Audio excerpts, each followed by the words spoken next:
Hello there, kia ora. On Monday, we saw a masterclass in trying to fix a problem that someone had exacerbated without taking responsibility of having exacerbated that problem. When Nicola Willis changed the rules around working from home for government employees to help save Wellington CBD.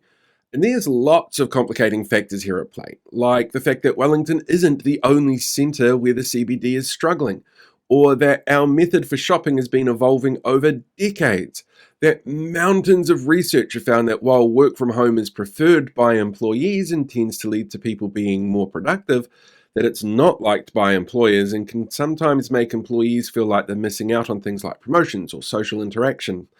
That businesses often feel that they need a single target to blame for downturn periods, but the reality is there's often no magic bullet to fix it. But the narrative that was presented by the finance minister is one of entitled staff creating the lament of cafe owners by selfishly just choosing to stay home whenever they like and putting it on the national stage actually makes it seem like a huge problem when in reality it's a decision that impacts maybe about 2% of the workforce nationally. The reality is very different to the narrative presented. No civil servant is working from home without the authorization of their management, and definitely not working from home considering it an entitlement, and very few, if any, are working from home full time. They have more of a hybrid working arrangement of 3 days in the office, 2 at home each week. This helps with productivity, ensures social interaction, helps decrease issues around congestion, and allows staff a better work-life balance. For some who may be dealing with a disability or childcare, work from home is a great tool to ensure that they can still be productive and meet the needs that they have in other areas. But what Wellington has that has had a bigger impact on CBD spending that no other centre has is a concentration of government workers, a sector that's seen over 6,000 people laid off already. And some economists are predicting that that's just the start to meet the spending caps imposed by the government, which has disproportionately impacted numbers in that area specifically, in the midst of a recession during a cost of living crisis. So people have less discretionary money to spend on non-essentials, which, that money still has to cover the rising costs of essentials like power. And this government has told government employees not to expect a pay rise this year. Since this government took power, Wellington has been the region which has seen the biggest increase in unemployment levels. And those government sector roles aren't the only ones that are being lost due to government choices. After all, they campaigned and were pushing for the loss of major infrastructure overhauls like Let's Get Wellington Moving. The construction sector had major declines. The creative sector had major funding cuts. Sectors that government policy directly impacts are suffering, and tourism still recovering from the impacts of pandemic measures. The inaction of this government on the cost of living crisis impacts Wellington workers as much as it impacts everyone else around the country.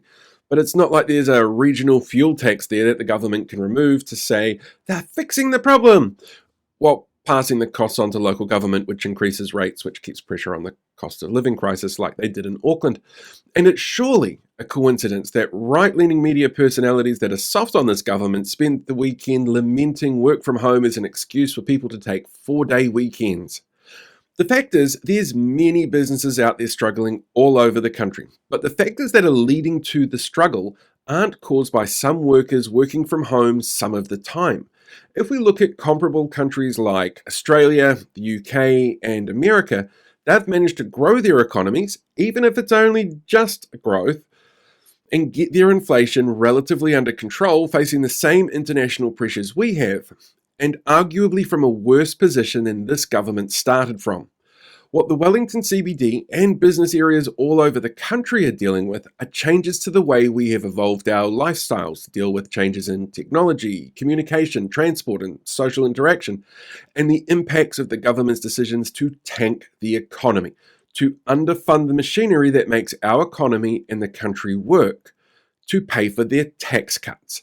The answer isn't conservatives telling people to have more avocado toast, but it is refreshing, I guess, that they haven't told struggling business owners to cut back on that like they often do when it's workers and young people struggling. Oh, hey there, podcast listener. Look, you've reached the end of this episode, and I know my episodes are short, so I'm sorry it feels so abrupt. But hey, you've got plenty of options from here on in. You could Go and listen to more content if you want to, and feel free to rate it on whatever platform it is that you're listening to. You could go and check out some of my other pages as well, because there's slightly different content on different pages, like my TikTok page or my YouTube page. But you could also sign up for something like my newsletter, which comes out weekly and takes a look at sometimes in-depth issues that I haven't been able to cover in the shorter videos, or great big investigation pieces. They're all a little bit different, so check all the links out in my bio. It's super easy to find, and hopefully I get to see you on one of the other platforms as well as catching you here having a listen.